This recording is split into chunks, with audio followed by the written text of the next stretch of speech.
The Stationery Shop of Tehran. Chapter 19 1957। रोया कभी भी अमेरिकियों की तरह खाना नहीं सीख पाई। तेहरान में उसका पालन पोषण हुआ था। शहर की गलियों में उसने अपना बचपन बिताया था। स्कूलों में उसने शिक्षा प्राप्त की थी और ठीक वहीं शहर के एक प्रमुख चौक पर उसका दिल टूट गया था।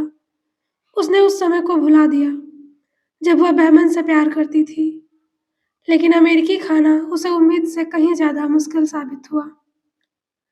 चिकन रबर जैसा लगता था, कभी कभी मांस गुलाबी होता था और आलू को मसलकर प्यूरी बना दिया जाता था। बोर्डिंग हाउस में श्रीमती किसबाग द्वारा तैयार किए गए भोजन के प्रति वे विनम्रता बरतते थे। भला वे विरोध कैसे कर सकते थे? वे असभ्य और कृतज्ञ तो नहीं हो सकते थे, लेकिन रोया को हर दिन फारसी खाने की याद आती थी। कॉफी शॉप में अपनी पहली मुलाकात के कुछ महीनों बाद रोया और वॉल्टर जारी और जैक के साथ डबल डेट पर गए थे। जैक ने किसी दिखावटी जगह पर खाना खाने से इनकार कर दिया, जैसा कि उसने कहा। इसलिए वे एक ऐसे ढाबे में गए जहां बर्गर, फ्राइज और मिल्क शेक मिलते थे। रोया ने चाकू और कांटे से बड़े ध्यान से अपना हैमबर्गर काटा, जबकि जैक आराम से बैठकर सिगरेट पी रहा था और उसकी तरफ सिर हिलाते हुए कह रहा था, और तुमने ईरान में क्या खाया? Lamb burger? जैक ने सिगरेट का कस लिया। बेवकूफ जैक, जारी खिलखिलाकर हंस पड़ी। ज्यूक बॉक्स पर रोजमेरी क्लूनी के गाने बज रहे थे। रेस्टोरेंट में बहुत ज्यादा रोशनी थी और मुलायम प्लास्टिक के बूथ पर बैठकर रोया को ऐसा लग रहा था जैसे वह किसी चिपचिपे गुब्बारे पर बैठी हो। असल में आप गलत नहीं हैं। अंग्रेजी वाक्य बनाने में कभी कभी उसका सिर दर्द करने लगता था, लेकिन उसमें सुधार हो गया था। हमारे पास कीमा बनाया हुआ मेमने का कबाब है, हालांकि ये इस तरह से ब्रेड में लिपटे हुए नहीं होते। उसने गीला हैमबर्गर बन ऊपर उठाया। हमारे कबाब लेबे होते हैं, पतले नीले जैसे। क्या सच में? जैक ने अपने मुंह में एक कोने से धुआं उड़ाया और मुस्कुराया। मुझे लगता है कि फारस की प्राचीन संस्कृति अपने उत्तम और सुगंधित व्यंजनों के लिए प्रसिद्ध है, वाल्टर ने कहा। हाँ दोस्त, उस स्वादिष्ट और सुगंधित व्यंजन में से एक चीज का नाम बताओ। ठीक है, मुझे तो ऐसा लगता है उन्हें कबाब मिले। जैक बूथ के पीछे झुक गया। उन्हें यही मिले। जारी और रोया ने एक दूसरे को देखा। अरे नहीं, नहीं नहीं। रोया चाहती थी कि उसकी अंग्रेजी बेहतर होती ताकि वह जल्दी से उसे उन चीजों की सूची बता सके जो वह खाना चाहती थी। नींबू और केसर में मैरिनेट किया हुआ चिकन, बासमती चावल में बादाम और बरबेरी के टुकड़ों के साथ, अनार और अखरोट के खोर्स, नूडल, साग और फलियों के साथ गढ़ा ओस सूप, उसकी माँ के घोर में सब्जी, अंगूर के पत्तों का डोलमे। इसमें कीमा बनाया हुआ गोमांस और जड़ी बूटियां भरी होती है। इसे हाथ से लपेटा जाता है और इलायची के साथ धीमी आंच पर पकाया जाता है। रोया ने ब्रेड के बन को हाथ में दबाया और टुकड़ों में बिखर गया। आप हमारे गेस्ट हाउस में आइएगा। हम अपनी मकान मालकिन श्रीमती किसबाग से अनुमति मांगते हैं। हम आपके लिए खाना बनाएंगे। नहीं, जारी ने सिर हिलाया। हमें वहाँ खाना नहीं बनाना चाहिए। हम तुम्हारे लिए खाना बनाते हैं। रोया ने जारी को घूरते हुए दोहराया। वाह, ये तो बहुत बढ़िया है। मुझे तो इसमें बहुत मजा आएगा, वाल्टर मुस्कुराया। जरूर बेवकूफ, जैक ने जारी के कंधों पर हाथ रखते हुए कहा। लेकिन आपको अगर कोई आपत्ति नहीं है तो मैं खाना पकाने का प्रदर्शन छोड़ दूंगा। मेरे पास मेरा सुगंधित फारसी खाना यही है। उसने जारी को और कसकर पकड़ लिया। जारी के गाल लाल हो गए और एक पल के लिए वह अकड़ गई। फिर वह उसकी बाहों में पिघल गई। वाल्टर ने अपनी थाली पर ध्यान केंद्रित किया और अपना गला साफ किया। तो तुम आ जाओ वाल्टर, मैं तुम्हारे लिए खाना बनाऊंगी, रोया ने कहा। उसकी पहली क्लास शनिवार शाम को थी। श्रीमती किसापा सप्ताह के दिनों और रविवार को बोर्डिंग में रहने वाली छात्राओं के लिए खाना बनाती थी, लेकिन शनिवार को सभी को अपना अपना खाना खुद बनाना पड़ता था। वैसे भी ज्यादातर लड़कियां शनिवार को डेट पर जाती थीं। श्रीमती किस्पा को शनिवार को अपनी बेटी से मिलने जाना अच्छा लगता था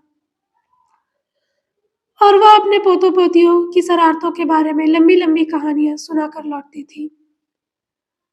रोया ने रसोई का इस्तेमाल करने की इजाज़त माँगी थी और श्रीमती किस्पा ने कहा था कि ठीक है, सब कुछ साफ कर देना, एक भी दाग नहीं, ऐसा दिखाना जैसे कुछ हुआ ही ना हो। उस शाम जैक और जारी की डेट जेम्स डेन की film rebel without a cause देखने जाने की थी। जारी ने जब रोया को फिल्म का नाम बताया, तो रोया ने नाक सिकोड़ी और कहा कि यह उन दोनों के लिए बिल्कुल सही है। उसने इस रात के लिए सावधानीपूर्वक तैयारी की थी। सप्ताह की शुरुआत में वह सैन फ्रांसिस्को की एक तुर्की और मेनियाई भोजन की दुकान पर गई थी। कैलिफोर्निया आने के बाद से रोया का ईरानी मसालों से संबंध बहुत कमजोर था। सेमेस्टर की शुरुआत में रसायन विज्ञान प्रयोगशाला में उसकी मुलाकात सेडा कबाबजियान नाम की एक लड़की से हुई थी। वे दोस्त बन गई। एक दिन जब वे प्रयोगशाला के सिंक पर बीकर धो रही थी, सेडा ने रोया को बताया कि उसके चाचा ने सैन फ्रांसिस्को के रिचमंड जिले में एक मिठाई की दुकान खोली है, जहां वे देश के पुराने मसाले, चाय और जैम बेचते हैं। रोया मंत्रमुग्ध होकर सुनती रही और उसका बीकर छलक गया। मुझे वहां ले चलो, उसने फुसफुसाते हुए कहा। जब रोया और सेडा शहर की उस दुकान पर पहुंची, तो रोया अंदर गई, अपनी आंखें बंद की और जानी पहचानी खुशबुओं के मिश्रण को महसूस किया। फिर उसने अपनी आंखें खोली। अचानक उसका मन हुआ कि वह पूरी दुकान को चट कर जाए। वह अलमारियों पर रखी हर चीज को अपनी स्कर्ट में समेट कर भाग जाना चाहती थी और अपने साथ उन सभी मसालों को ले जाना चाहती थी जिन्हें वह बहुत याद कर रही थी, मानो उसका एक हिस्सा घर लौट आया हो। उसने पीली मटर खरीदी, इलायची, जीरा, दालचीनी, कुचली हुई गुलाब की पंखुड़ियाँ, गुलाब जल, संतरे का रस। दुकान में असली सूखे फारसी नींबू और केसर के धागे भी थे। रोया ने लालच से सारी सामग्री उठा ली। बाबा जब भी हो सकता था अमेरिका पैसे भेजते थे।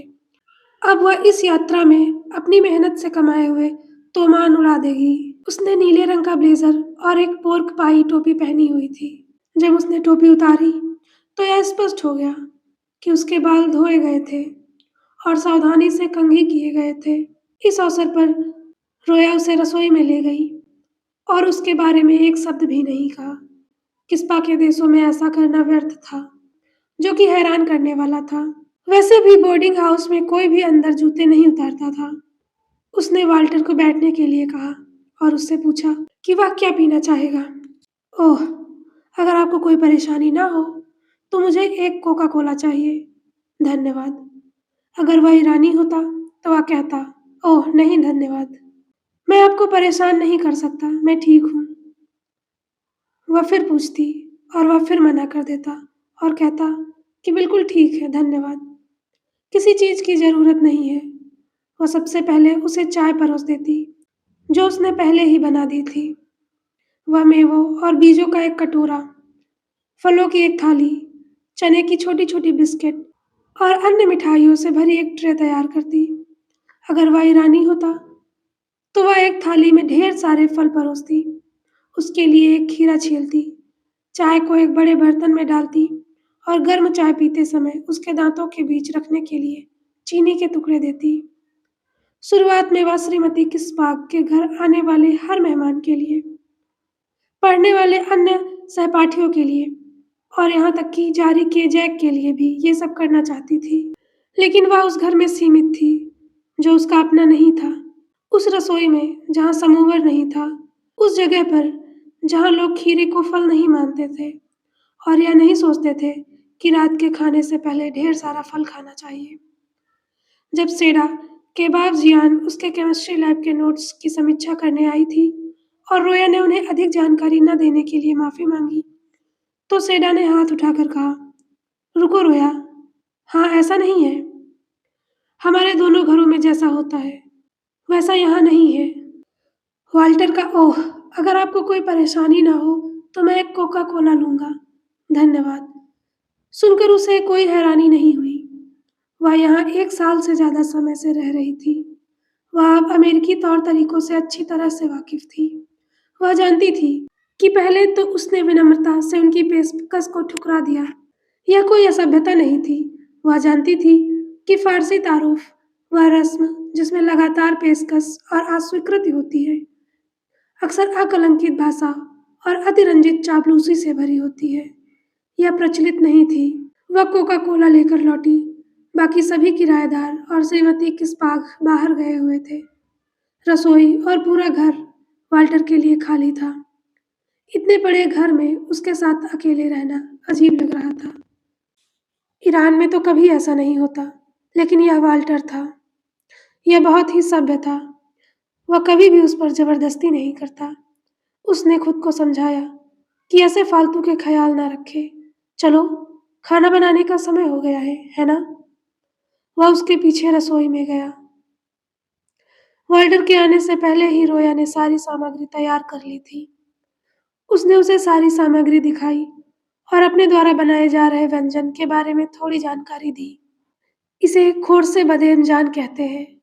हम इसे आमतौर पर गोमांस से बनाते हैं। उसने बस सिर हिलाया। उसका चेहरा लाल हो गया। लेकिन मुझे गोमांस नहीं मिला, इसलिए आज हम इसे चिकन से बनाएंगे। वाह, बढ़िया योजना है, वाल्टर मुस्कुराया। उन्होंने एक प्याज को पतले-पतले टुकड़ों में काटा, फिर उसे एक बड़े बर्तन में तब तक भुना जब तक वह पारदर्शी न हो जाए।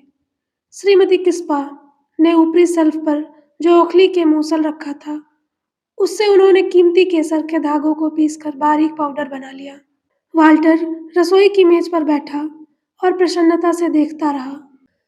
आपको रविवार को मेरी माँ को देखना चाहिए। जब वह रोस्ट बना रही थी, उसने कहा। उन्हें भी खाना बनाना पसंद है। जी, देखो ये केसर है।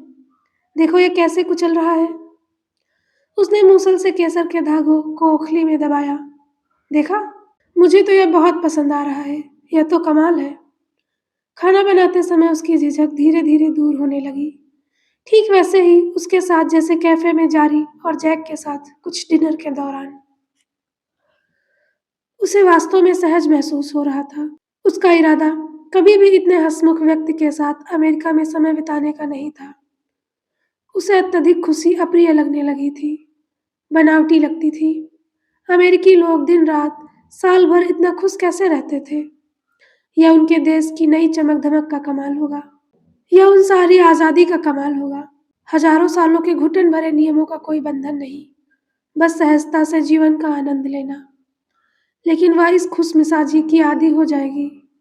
उसे वाल्टर पसंद था और उसका सकारात्मक स्वभाव उसे अच्छा महसूस कराता था। अचानक उसे बहमन की याद आई, लेकिन एक दर्द के साथ उसने उसे मन से निकाल दिया। इतना खतरनाक कुछ भी दोबारा महसूस करना बेवकूफ़ी होगी। उसने केसर में कुछ चम्मच उबला हुआ पानी मिलाया और अच्छी तरह मिक्स किया। वाल्टर को उसकी रेसिपी में उतनी दिलचस्पी नहीं थी जितना वह दिखा रहा था, लेकिन उसे ऐसा करते हुए सिर हिलाया मानो वह कोई महत्वपूर्ण घटना देख रहा हो। क्या मैं चिकन काट दूं? उसने धीरे से पूछा। बाबा ने कभी खाना नहीं बनाया था। ईरानी पुरुषों को खाना बहुत पसंद होता था, लेकिन बहुत कम लोगों को जानती थी जिन्होंने कभी खाना बनाया हो। वास्तव में अब तक वह किसी ऐसे व्यक्ति को नहीं जानती थी जो खाना बनाता हो। जाहिर है वह इस बात से हैरान थी कि श्री असलान और बहमन अपने घर में रसोई में कितनी भागदौड़ कर रहे थे। श्रीमती असलान की तबीयत इतनी खराब थी कि उनका मिजाज उन्हें पंगु बना देता था। उनके पास कोई विकल्प नहीं था। उन्होंने एक चाकू उठाया और उसने चाकू पकड़ा दिया। वाल्टर मदद के लिए तैयार खड़ा था। वाल्टर इंतजार कर रहा था। उसके पास और भी जरूरी काम थे, किसी और के बारे में सोचने से ज्यादा। वाल्टर को चाकू पकड़ाया और जितना हो सके यह बताने लगी कि मुर्गे को कैसे काटना है। उसने उसके निर्देशों का पालन किया और यह सुनिश्चित किया कि गंदा चाकू किसी और चीज को न छुए। काम खत्म होने पर उसने साबुन से हाथ धोए। वह उसकी लगन और सावधानी से काम करने के तरीके से बहुत प्रभावित हुई। उसे सच में चिकन के टुकड़ों के आकार की चिंता थी, क्योंकि वह जानता था कि यह उसके लिए मायने रखता है। उसके इस विचारशील स्वभाव से उसका मन भावुक हो गया। खाना खत्म होने पर रोया ने चिकन के टुकड़ों को भुने हुए प्याज के बर्तन में डाल दिया। चिकन से हल्की सी आवाज आई। वे एक दूसरे के बगल में खड़े थे, लेकिन एक दूसरे को छू नहीं रहे थे। पहले दिन कैफे में, उस कॉफी शॉप में, हाथ मिलाने के अलावा उसने वॉल्टर को कभी नहीं छुआ था। उनकी सभी मुलाकातों में वह एक आदर्श सज्जन व्यक्ति की तरह हमेशा पेश आता था। अब हम इसमें नमक और काली मिर्च डालते हैं और फिर वो सीक्रेट इंग्रेडिएंट, उसने कहा। चूल्हे के पास खड़े खड़े गर्मी बढ़ रही थी। उसे अपना ध्यान केंद्रित रखना था। और वह क्या होगा? या हल्दी?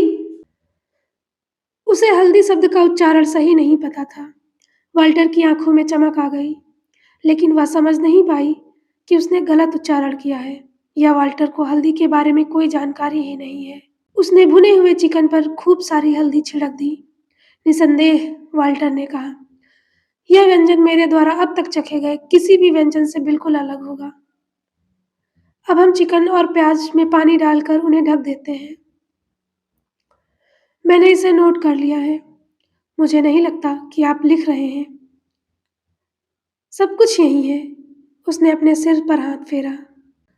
पानी को उबलने दो, फिर धीमी आंच कर दो और फिर पकाओ। हाँ, धीमी आंच पर पकाएं। यह एक बड़ा शब्द था, इसलिए नहीं कि यह लंबा था, बल्कि इसलिए कि यह एक ऐसा शब्द था जिसे सुनकर उसे लगता था जैसे वह इस भाषा की मूल वक्ता हो। इस देश में 2 साल से भी कम समय से रह रही कौन सी ईरानी महिला धीमी आंच पर पकाए बोलती फिरती है? हल्दी धीमी आंच पर पकाए। वह तो इसमें माहिर होती जा रही थी। जैसे ही चिकन पक रहा होता है, रोया ने क्रिया के सही काल का प्रयोग करते हुए सावधानी बरती। हम बैंगन छील कर काटते हैं, फिर हम अंडे में नमक मिलाते हैं, पौधे लगाएं, उन्हें धोएं, सुखाएं और तलें। ठीक है? ओह हाँ। दोनों ने मिलकर बैंगन छीले। छीलने के बाद उसने बैंगन उसे सौंप दिए और देखा कि वह उन्हें कैसे काट रही है। फिर उसने सावधानी से चाकू उठाया, मानो पूछ रहा हो कि क्या वह भी काटने की कोशिश कर सकता है। वह प्रभावित होकर उसे काटने देने लगी। उसने बैंगन छीलने के निर्देशों को सावधानीपूर्वक पालन किया, लेकिन वह जानती थी कि बैंगन में नमक डालने में बहुत समय लगेगा, जैसा उसने ममन और काजेब को तेहरान में अपनी रसोई में करते देखा था। और फिर कड़वाहट निकलने का इंतजार करना पड़ेगा। इसलिए उसने वाल्टर से हर टुकड़ा लिया और उसे तेल में गर्म किए हुए दूसरे पैन में डाल दिया। दोनों चुपचाप एक साथ काम करते रहे। वाल्टर छीलता और काटता रहा। रोया टुकड़ों को डालती रही और तलती रही। इस बीच चिकन धीमी आंच पर पकता रहा। रोया ने कहा, हम चिकन में दालचीनी, इलायची और केसर का पानी भिगो देंगे, साथ ही कटे हुए टमाटर भी। वह सावधानी बरतते हुए स्टोव के बाईं तरफ वाले बर्नर की ओर बढ़ी, इस बात का पूरा ध्यान रखते हुए कि वाल्टर से उसका संपर्क न हो जाए। जब उसने बर्तन का ढक्कन उठाया तो भाप का गुब्बार फूट पड़ा और उसका चेहरा और गर्दन भीग गए। उसे असहजता और गर्मी महसूस हुई, क्योंकि उसे पता था कि वह उसे देख रहा है। वह भ्रमित लग रहा था, क्योंकि केसर बहुत महंगा होता है, आप जानते हैं ना। अच्छा, ऐसा है क्या? यह सब अभी भी यही है? वह हंस पड़ी और वाल्टर की तरह ही उसने अपने सिर पर हाथ फेरा। हाँ, वह उसे घूर रहा था। फिर उसने अपना हाथ अपनी छाती पर रखा। और यहीं पर, सब कुछ यहीं पर है। बर्तन से निकलती भाप रोया के चेहरे पर पानी की बूंदों में बदल गई। उसने महसूस किया कि बूंदें उसके चेहरे और गर्दन पर लुढ़क रही हैं। यह सब रुकना चाहिए। वह दोबारा किसी पुरुष के प्यार में नहीं पड़ सकती, भले ही यह वाल्टर उस लड़के से कितना अलग है जिसने उसे धोखा दिया था। उसने एक फारसी नींबू उठाया, उसे काउंटर पर मजबूती से रखा और जोर से उसमें छेद कर दिया। नींबू की त्वचा पर एक बड़ा टेढ़ा मेढ़ा घाव सा हो गया। अरे बाप रे! वाल्टर चूल्हे से और उससे पीछे हट गया। कभी कभी स्वाद निकालने के लिए जोर से काटना पड़ता है, रोया ने तीखे स्वर में कहा। वह उससे मुंह फेर कर बोली, अब हम चावल बनाते हैं। रात होते होते वे भोजन कक्ष में बैठ गए। खाओ ना, उसने कहा और उसे चिकन और बैंगन का खोर्स परोसा जो उन्होंने साथ मिलकर बनाया था। चखकर देखो प्लीज। यह एक ऐसा व्यंजन था जिसे उसने ईरान में अपनी माँ के साथ रहकर बनाना सीखा था। काजेब हमेशा बाजार से ताजी सब्जियां चुनती थी। कभी कभी वह अपने घर के पिछवाड़े में ही मुर्गी काटती थी। बगीचे में पानी देने वाले डिब्बों के पास नींबू धूप में सूख रहे होते थे और उसकी माँ घुटनों के बल बैठकर अडविच मसाले मिला रही होती थी। सर्दियों की रातों में वे सब, वाह बाबा मनन और जारी, एक साथ बैठकर पैर कुर्सी पर रखकर खाना खाते हुए दिन भर की कहानियां सुनाते थे। वाल्टर ने चम्मच से उसके खोर्स का एक टुकड़ा उठाया। सही तरीके से बनाया जाए तो यह मीठे और खट्टे का मिश्रण होना चाहिए, स्वादों का एक सुगंधित नाजुक संयोजन। उसने उसके द्वारा इसे आजमाने का इंतजार किया। वाह, उसने कहा। उसने एक और निवाला लिया। हे भगवान! निवाले के साथ रोया के मजबूत कवच की एक और परत उतरती चली गई। बोर्डिंग हाउस में, श्रीमती के साहब के भोजन कक्ष में। Thank you.